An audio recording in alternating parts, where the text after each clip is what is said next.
10 today, dozens of students at the University of Alabama joining other student bodies at universities across the country protesting for Palestine. Many of these demonstrations have turned violent, with hundreds of demonstrators being arrested.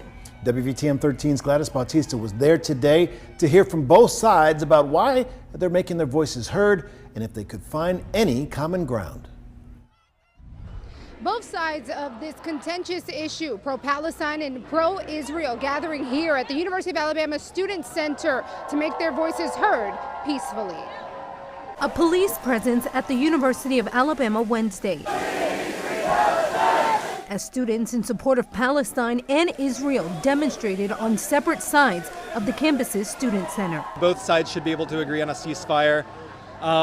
Killing just needs to stop. Nobody in Palestine or Gaza deserves to be killed, but war is war, and Hamas started it. Though peaceful, there was some tension at times, with the two sides yelling their differing viewpoints at each other about the current state of the ongoing war in the Middle East.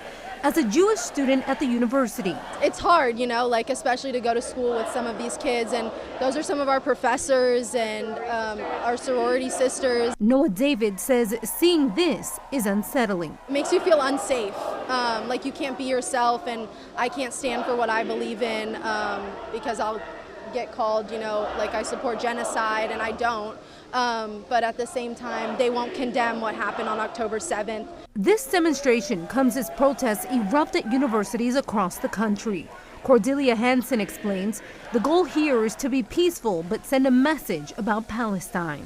It's important for our campuses to stand in solidarity with each other, but more importantly, I think it's important for us to not forget why we're out here. We're out here for the children of Gaza, the women of Gaza, the men of Gaza, the civilians who are being killed. University Rabbi Kusi Lipsker believes that message, however, is misconstrued. I'm just shocked that this is happening because I felt like people here were more knowledgeable and more aware of what was going on.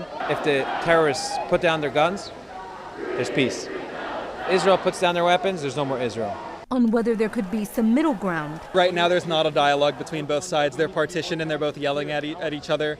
I would say there is room for that type of dialogue, but it's not exactly going to happen right here. Reporting in Tuscaloosa, Gladys Bautista, WVTM 13.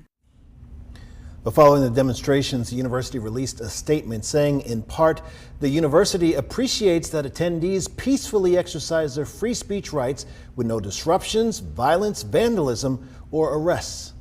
It went on to say enhanced security and other resources have been made available to students and groups who have expressed concern, and those resources remain available.